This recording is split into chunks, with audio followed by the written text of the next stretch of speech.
Yo, what is going on, guys? J.Yumeko here, and today we're back with some more Cinderella phenomenon. So, last time we left off, we started on Karma's route, and we have found out that his curse seemingly entails that in the daytime he has to cross-dress, and at night is when he can basically go back to being just a regular dude, and he helps train some of the other guys in sword skills. So his past is still a mystery. Why he's so good with his swordsmanship is a mystery.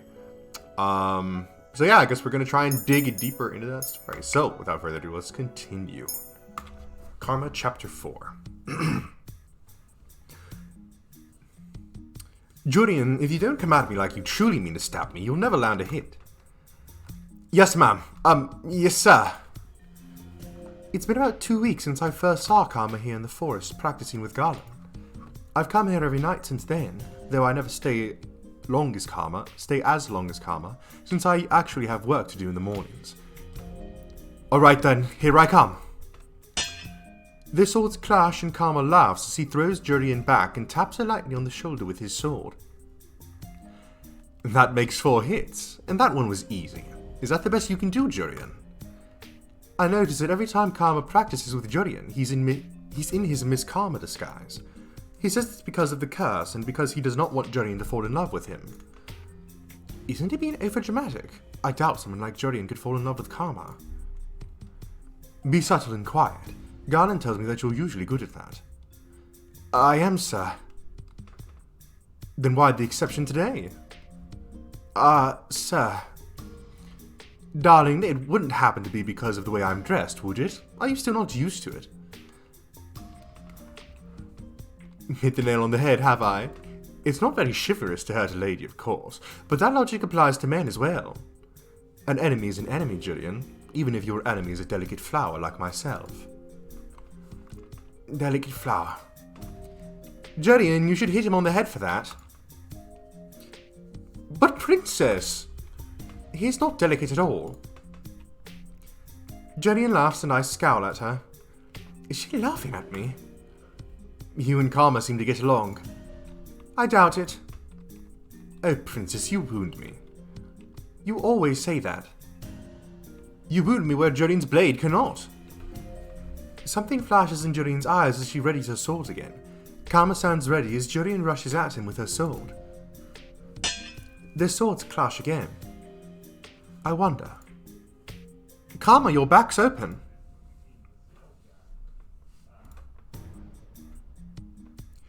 Karma turns, Julian taps him on the shoulder and laughs aloud. I did it, a single hit. It looks like you have a weakness too, Karma. No, it wasn't a weakness. It was the lack of sleep catching up with me. Why did he listen to me? He told Garland the other day that it was crucial to only listen and watch the most important things. Alright, practice is over for now. I can see Garland coming for his practice. Karma walks to a corner to have a drink. I should probably head back to the tavern soon, but there's something I want to see first. What the? Oh. My headset just beeped indicating that it's on low battery, and I was like, why? I charged it all last night, but the fucking thing wasn't plugged in. On her way out, Julian gives a solemn nod to Garland. She pauses to say something to him and then looks at me, noticing my vague curiosity. I was just mentioning what a good swordsman Karma is. I have seen him fight, and Karma is a good swordsman. There's no doubt about it. Yet is practicing with him really so special? He's fast on his feet and quick with his reactions. He's an excellent person to train under, even better than most of the commanders in the palace. I can second that. Even better than Ross. Remember him? The first commander we trained under. The one that punished slow learning with extra exercises. You always had to do more exercise than I did. Something about you being distracted. I was watching the way you swung your sword to make sure you didn't hurt yourself. You've always been overprotective. Well, They both suddenly stop to look at Karma, who's smiling slyly on the side. Why does he have that look on his face? Well, that's a sign. We can't keep the commander waiting. Garland shakes his head, his expression snapping back into something more serious. Right. The two exchange quick farewells before Julian waves and steps out of the clearing, leaving Garland with Karma. You're in a dress today. Are you really so opposed to hurting me when I'm in a dress, or are you worried about ruining it? No. It's just so strange. You move so well even in a long dress. But yes, Joreen did mention almost stepping on it once.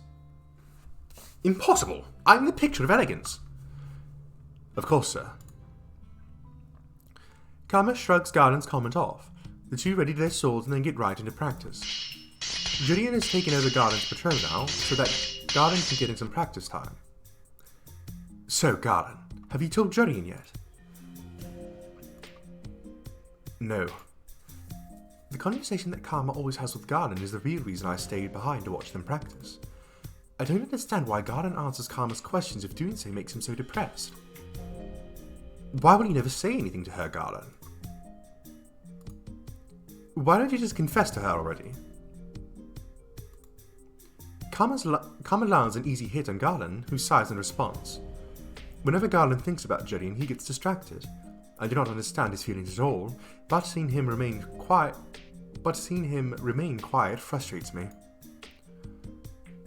Joreen is talented and poised. I can never be good enough for her. You'll never win a woman's heart if you don't compliment her looks as well, Garland. Well, she's pretty too. Beautiful. And then there's me. Aren't they both knights? Haven't they been training together for a long time? Alright, so we have, just say something to her, or I can see why you wouldn't tell her. Because this is kind of a tough decision here. Because I feel like saying I can see why you wouldn't tell her would be kind of an asshole-ish move. But at the same time, saying just say something to her is kind of like also an asshole-ish thing. Because it's like, clearly if it was as simple as just saying something, he would say it, you know? I don't know. Well, let's save first off. I don't know. For me, I just feel like the worst thing to do would be to push it, you know? Because again, I think saying just say something to her would really offer absolutely nothing. So while yes, going with the second option would probably be also fairly negative, I feel like it's a lot better than contributing something that is in the long run useless. Alright, I can see why you would think that, or why you wouldn't. Because she's better than me. No, because if you told her and she refused, then it would be difficult afterwards. You understand, Princess? Of course I understand, I'm not stupid. No, I didn't mean it like that. Don't take offense, Garden, that's just the way she talks. The princess is a fragile flower with her petals always curved inwards. What does that even mean? I see. Oh, see, if it were Joreen, she'd probably know, but I'm just as confused as you are. I don't think so. I don't think anyone understands half of the fluff Karma speaks. Oh, I guess that was the right choice. It's because I would weave love and dedication into every single one of my words. There's a beauty in deciphering them. But enough idle chatter, sir. Let us continue our training. I end up staying longer than I intended. By the time I consider returning to the tavern, Garland and Karma are wrapping up for the night. I have a question for Karma, so I wait until Garland leaves before I approach him. You're still here, Princess? Were you seeking out alone time with me by chance? I have enough of that every day when we run errands. I just have a question for you. You always come to the right person. What can I do for you, Princess Yumeko? You ask Garland the same question every time you train, and he always tells you that he cannot confess. Karma nods in acknowledgement, but his attention is on his sword. He inspects it carefully before sheathing it. It frustrates me. You're frustrated? That look of his always annoys me. Oh my. It is annoying. Did you want to ask me why he won't confess because you're so frustrated? Yes. I suppose after almost 2 months, I do know you a bit better. Fuck. Can't read. You do not know anything about me. And I do not know anything about karma either. Confessing isn't easy, dear Yumeko. Surely you must realize that the possibility of rejection is a significant deterrent. But if you never ask, you never get an answer, and the stress of worrying stays with you and ruins everything. Why are you staring at me? Is that the reason you're so blunt, Princess? Blunt? You're far more blunt than I am. Princess Yumeko, you truly are amusing.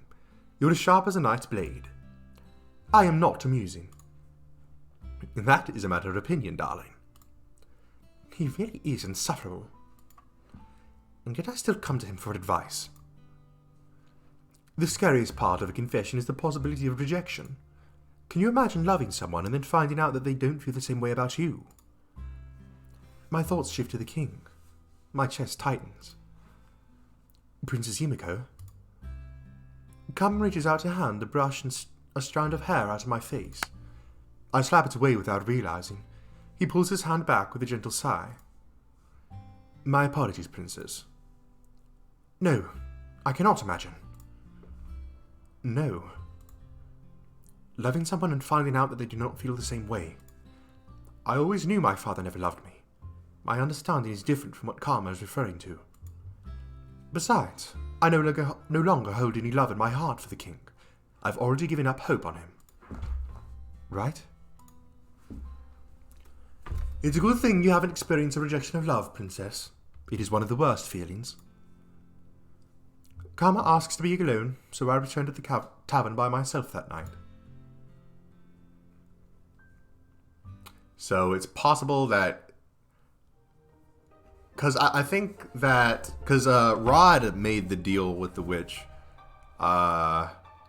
in order to basically... I think he initially did it to win over the girl, but it kind of backfired, I believe. But then it's possible that Karma might have... The cause of his curse might have been a girl as well. Assuming that, this... Fuck, I can't speak. So I think it's possible that with...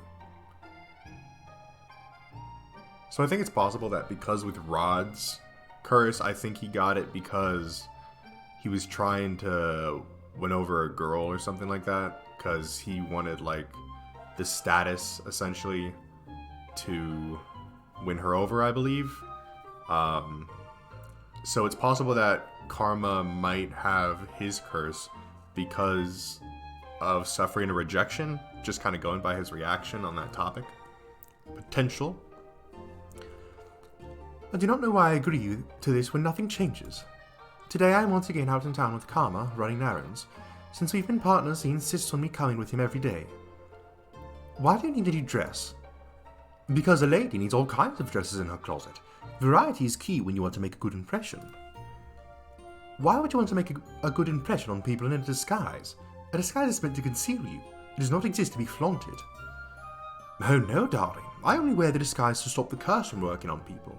It's not really meant to conceal anything but the fact that I am a man. Being doted on by a married woman, or by a woman in love with another man, is especially troubling. Is the curse really that powerful? Karma leads me over to this dress store, and our conversation pauses when he goes to the store owner to give specifications for a new dress. When we leave, Karma suggests going someplace to reward me for all my hard work. You're treating me. Why wouldn't I, darling? You've been helping me for a while now. What is his feeling? Gratitude. Karma does owe me for everything that I've done for him, so why do I feel like this? You know it would be much easier for you to just help me carry my bags. Oh, there! Let's buy one of those cupcakes. Karma cuts through my suggestion easily. Does he really dislike work so much that he'd rather pay me off for helping him? Karma takes me to his stand showcasing all kinds of cupcakes. There are some with coloured frosting, others with fancy decorations. Some are especially eye-catching, like a bright blue cupcake decorated with little stars. Anything catch your fancy, ladies? All of them, actually. Alas, I do not think eating them all would be good for my diet. What do you think, Princess? We'll share one. I turned back to the cupcakes, which I realize are big enough to share between two people. Am I choosing one for myself, or one that Karma would like? I guess he is treating me, but... Two cupcakes catch my eye. One has a tiny little creature sitting on top of the frosting. It seems to be a little lizard of sorts, though it is strange the colour reminds me of Karma's dress. The other cupcake is decorated with little white chocolate pearls. Those pearls are small and somehow cute, but Karma might like the other cupcake. Oh, so it's between those two. Which would you like, Yumeko? Let's go with the lizard one, because it reminds us of Karma. Oh, isn't that so sweet? I'll have that one. The one with the... Oh my, is that a chameleon? A chameleon? Oh no, yeah, no wonder it's supposed to represent Karma. It looks like Karma's dress that he has on. And also chameleons disguise themselves. That's pretty clever right there. It is a chameleon. Oh, that's adorable. Sir, we'll take one of those. I was thinking you'd like it for the colours, not the chameleon, whatever that is. Let's go enjoy this somewhere else, shall we? Karma leads me to the middle of the plaza, and the two of us find a table.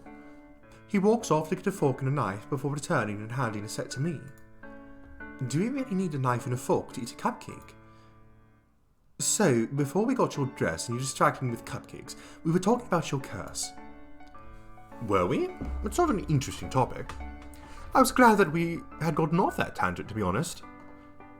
Why don't you want to talk about it? You have your secrets just as I do, Princess. But the whole point of pairing up is to help each other with our curses. Princess, you want to help me? Only because it is necessary that I help him so that he can help me. I haven't made any progress helping you, though. You said you would provide me with opportunities. I'm not very good at that, am I? I'm sorry, Princess. Well, I don't think I've done anything for you, either. But, Princess, you've been helping me for the last few weeks. Whether or not it's an obligation, you still are good company. Good company? No one's ever told me that before. What was that, before? No one has ever told me that before. They only chide me for being difficult to speak with. Karma starts cutting the cupcake, his knife sliding through frosting and cake with ease. You've definitely never seen such refined manners for a simple dessert. What was your life before the curse, Princess? I've no need to tell you any of that. No, it's not necessary, but I am curious. Would I be doing a good deed in telling him? I don't think so. How about we trade off fact for fact? You give me a story today and I'll give you one tomorrow. What makes you think that I'm interested in your life? Well, you do keep asking me about my curse. Only because we're working on breaking our curses.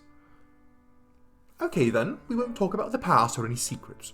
We can talk about this cupcake instead. What? Why does he always insist on changing the topic?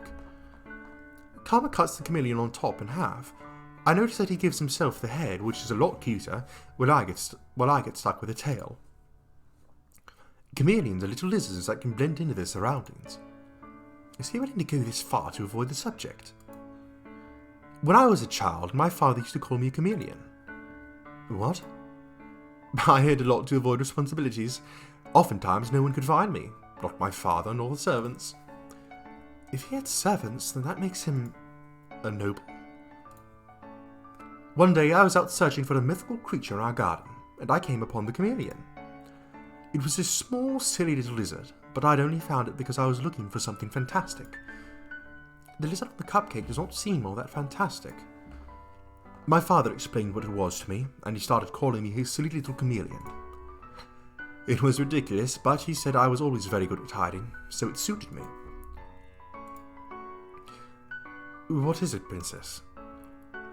It seems like you still are good at hiding. You hide behind your disguise and keep many secrets.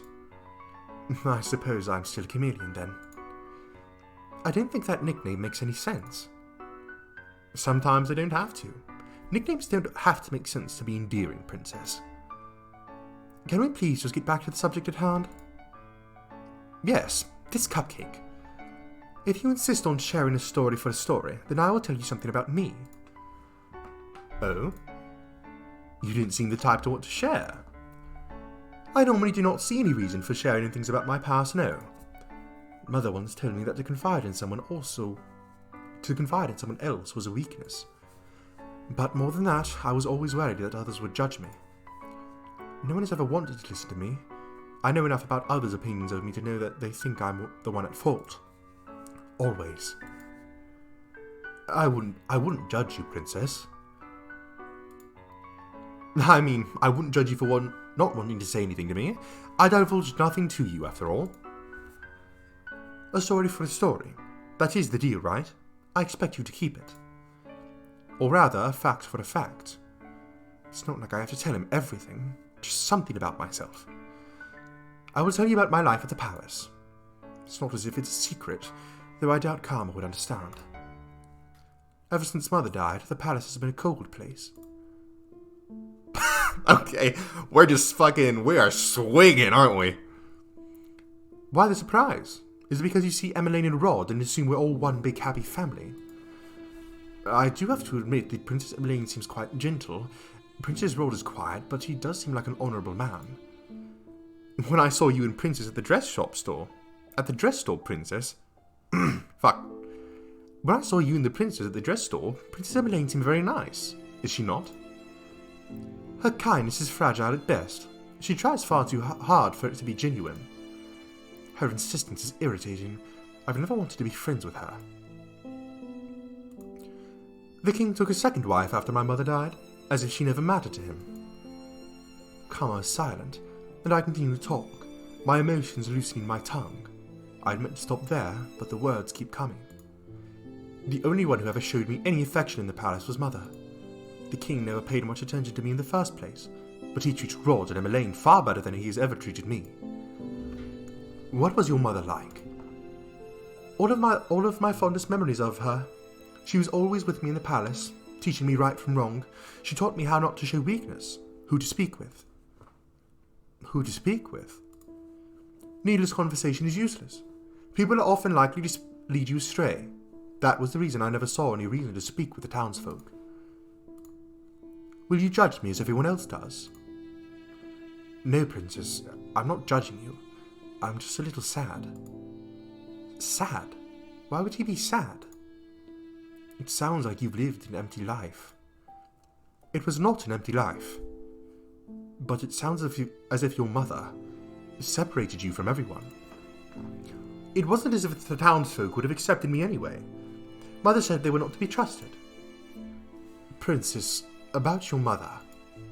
I will not hear you speak ill of Mother. No, I only had a question about your mother. Karma coughs, and I pause to stare at him as he clears his throat. What is it? This... Oh, gods! I hear the change immediately. His voice is lower, far lower, the soft gentleness gone. Karma puts a hand to his throat and grumbles. Karma's voice is teetering on the edge of sounding unmistakably male. I've always understood how he's able to change his voice, but I always forget to ask him about it. Oh, I've always wondered how he is. What happened to your voice? Oh, it's Miss Karma! I turn to see a young market girl approaching us. She looks at Karma adoringly. I've always wanted to speak with you, Miss Karma, ever since you complimented my dress that one time in the dress store. You're just as lovely today as always, Miss Karma. Karma? Miss Karma, are you okay? I am quite fine. I cannot help but giggle as the girl takes a step back, looking shocked by Karma's now deep voice. Karma curses again in his deep voice before forcing a bright smile on his face. Excuse me, I'm feeling under the weather. I noticed that he's trying to change the pitch of his voice, but the highness is only annoying rather than soothing now. Oh, I'm sorry. Karma turns to me urgently, but I'm too amused to offer any sort of assistance. What is it, Miss Karma? Karma's smile is forced, and his eyes are glaring at me. I laugh once again, not able to help myself. His expression softens, but only slightly. Attempt to leave with Karma or tease him.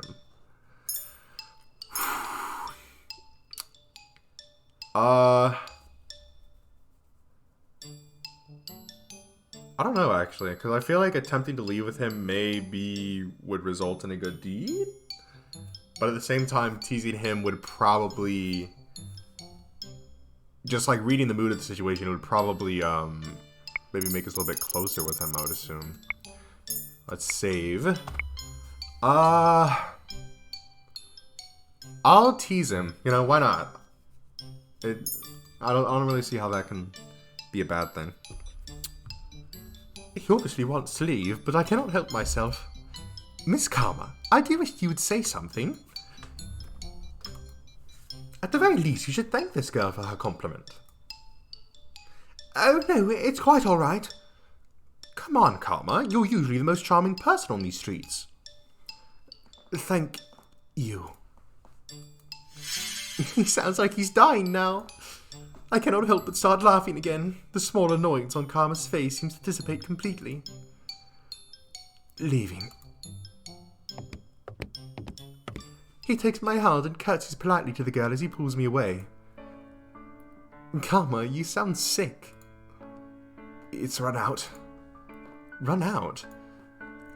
The potion that parfait makes for me. I must have talked too much. You talk too much.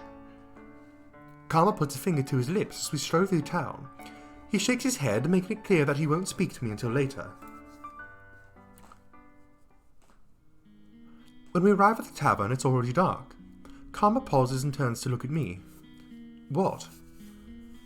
You have a nice smile, Princess Yumeko. I'm glad I could make you laugh. Well, of course I laughed. You sounded ridiculous. It's worth sounding ridiculous just to see you smile. You and Rumple really are the same.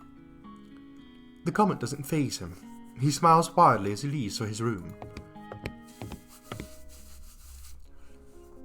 I'm glad I can make you laugh.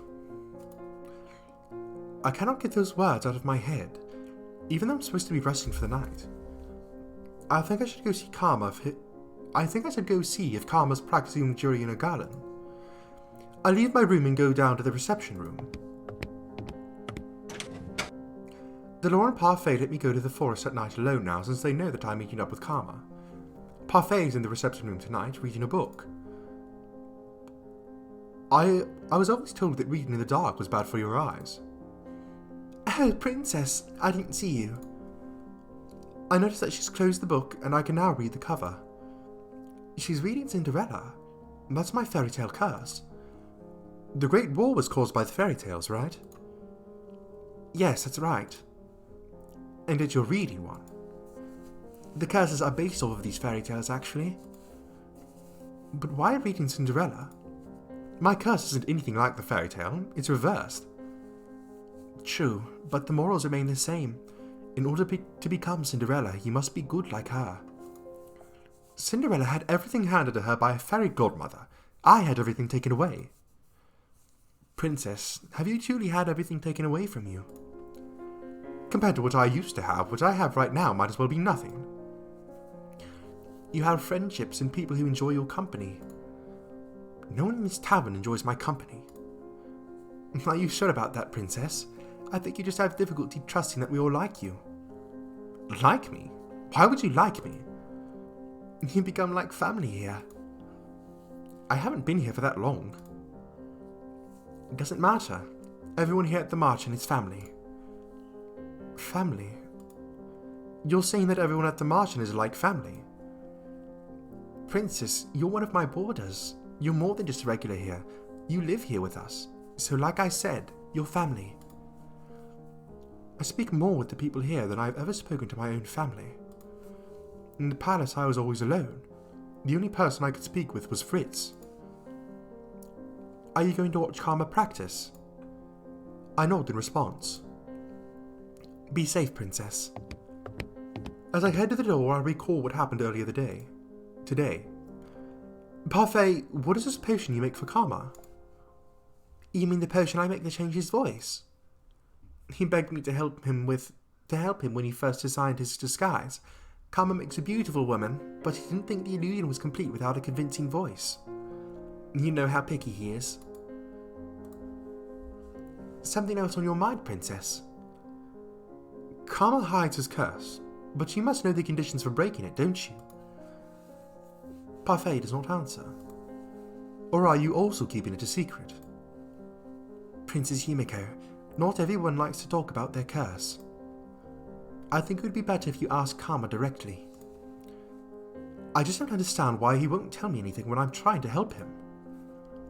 Just as you think your good deeds are difficult, there is also something about Karma's curse that he can't come to terms with. I put my hand to the necklace around my neck. I still haven't performed any good deeds. Can I really do this? I'm going now. I walk out of the front door and into the forest. I decide not to think about all of this, at least not until later. I wish this was all simpler, and that Karma wasn't cloaked in so many secrets. Oh, flashback. Mother, I went to town today. Oh? I told you not to go into town. Did your father take you? He told me that it would be fun. And was it? No, everyone looked really angry at me, but I don't know why.